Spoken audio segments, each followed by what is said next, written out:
नमस्कार मु डॉक्टर चिन्मय।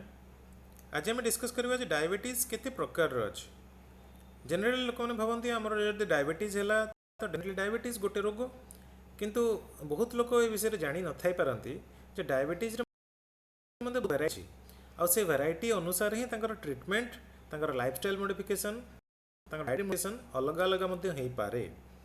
तेणुक यार तो बहुत वेराइटी अच्छी, किंतु जनरल पब्लिक एटलिस्ट तीन टा प्रकार वेराइटी डायबिटीज विषय जानवा उचित, कारण ये तीन प्रकार वेराइटी हूँ सबुठ कॉमनेस्ट टाइप ऑफ डायबिटीज।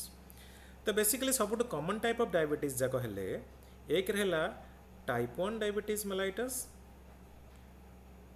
द्वितीयटी है टाइप 2 डायबिटीज मेलाइटस और तृतीय है जेस्टेशनल डायबिटीज मेलाइटस। आज वीडियो रे आमे टाइप 1 डायबिटीज मेलाइटस कौन ता विषय डिस्कस करिया। यहाँ WHO गोटे लिफलेट जे आप देखिपुं मेन टाइप ऑफ डायबिटीज तीन प्रकार अच्छे, टाइप 1 डायबिटीज, टाइप 2 डायबिटीज और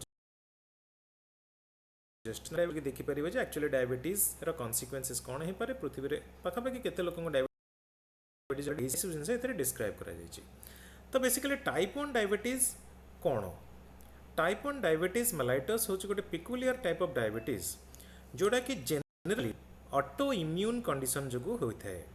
तो ऑटो इम्यून कंडीशन कौन? ऑटो इम्यून कंडीशन माने आम शरीर जो इम्यून सिस्टम अच्छी माने रोग प्रतिरोधक शक्ति अच्छी, से रोग प्रतिरोधक शक्ति ही आम शरीर बीटा सेल मान अगेंस्ट एंटीबॉडी तैयारी करने आरंभ करे। सरल भाषा कह गले आम निजर रोग प्रतिरोधक शक्ति आम निजर ही पैनक्रियाज को नष्ट कर दिए, जो कि इन्सुलिन सिंथेसिस आउ तैयारी हो पारे नहीं, आउ डायबिटीज डेवलप हो जाए। तो ओब्वियसली जो पैनक्रियाज बीटा सेल नष्ट हो जाती पूरापूरी ए इन्सुलिन कम्प्लीटली एब्सेंट हो जाए।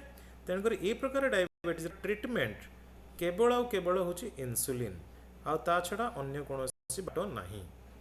जेनेराली ये डायबिटीज छोट पिला मानक केस रे देखा जाए, चिल्ड्रेन किंबा टीन किंबा यंग एडल्ट केस रे ये प्रकार डायबिटीज देखा जाए। यही डायबिटीज आउ गोटे पिकुलरिटी है ए जो सिम्पटम जगह डेवलप हुए सब बहुत क्विकली डेवलप हुए, किंतु जो टाइप 2 डायबिटीज मेलाइटस अच्छी जो मैंने शुणी डायबिटीज बहुत वर्ष रहा देह सिम्पटम ग्राजुअली डेवलप कि किसी सिम्पटम डेवलप ही है अन्य कौन कारण ब्लड सुगर चेक करूँ डायबिटीज धरा पड़ा, किंतु टाइप 1 केस रे सेमती हुए ना। ये सिम्पटम अति शीघ्र डेवलप हो जाए, अति एग्रेसिव ट्रिटमेंट ऑफ इंसुलिन दरकार पड़े, नहने ये डायबिटीज कॉम्प्लिकेशंस बहुत शीघ्र शीघ्र डेवलप होवार संभावना थाए। नेक्स्ट इंपोर्टेंट पॉइंट है ये टाइप रो डायबिटीज को प्रिवेंट करने एपर्यंत कौन भी पद्धति आम मान पाखे कि मेडिकल साइंस पाखे नहीं। तो याकू आम कहीपर फॉर द टाइम बिंग ये डायबिटीज टी प्रिवेंटेबल नुहे। In the contrary type 2 diabetes a other form of diabetes को मे भी आम प्रिवेंट करें कौन पद्धति, किंतु ये डायबिटीज प्रिवेंट करें ना और डेवलप होगापर आमको इन्सुलिन ट्रिटमेंट दवाक ही पड़ो।